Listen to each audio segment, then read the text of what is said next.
প্রিয় ক্যাডেটবৃন্দ, আজ এখানে উপস্থিত হয়ে তোমাদের প্যারেড প্রত্যক্ষ করে সত্যি আমি মুগ্ধ হয়েছি। অতি অল্প সময়ের প্রস্তুতিতে তোমরা যে শৃঙ্খলা, দক্ষতা ও পেশাদারিত্বের পরিচয় দিয়েছ তা নিঃসন্দেহে বিএনসিসির প্রতিটি সদস্যের নিষ্ঠা, আন্তরিকতা এবং বাহিনীর প্রতি গভীর অঙ্গীকারের উজ্জ্বল দৃষ্টান্ত।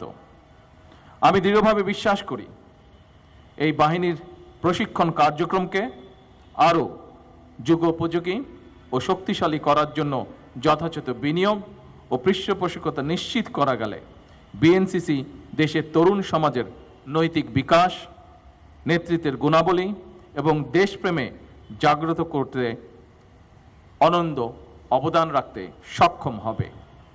প্রিয় ক্যাডেটবৃন্দ, তোমরা দেশের বিভিন্ন প্রান্ত থেকে অতি অল্প সময়ের মধ্যে এখানে সমবেত হয়েছ এবং কঠোর অনুশীলনের মাধ্যমে আজ সবার সামনে চমৎকার এবং উন্নত মানের সুশৃঙ্খল প্যারেড উপহার দিয়েছ।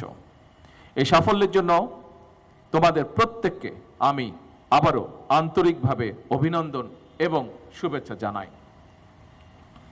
একই সঙ্গে বিএনসিসির সকল অফিসার, প্রশিক্ষক এবং সংশ্লিষ্ট সকল সদস্য যাদের নিরলস প্রচেষ্টা, দক্ষ পরিকল্পনা এবং অক্লান্ত পরিশ্রমের ফলে এই মনোমুগ্ধকর প্যারেড সফলভাবে অনুষ্ঠিত হয়েছে, আমি তাদেরকেও জানাই আমার আন্তরিক অভিনন্দন। পরিশেষে তোমাদের সকলের উজ্জ্বল ভবিষ্যৎ, সুস্বাস্থ্য, নিরাপত্তা এবং সাফল্য কামনা করছে।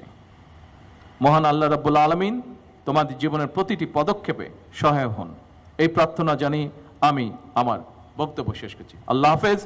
বাংলাদেশ জিন্দাবাদ। সাবধান হবে, সাবধান।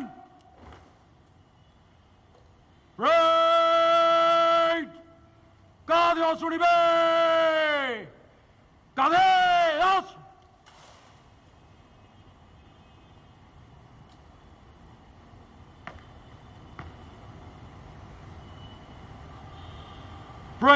সম্পূর্ণ বিরতি করার জন্য আপনার অনুমতি প্রার্থী মাননীয় প্রধানমন্ত্রী।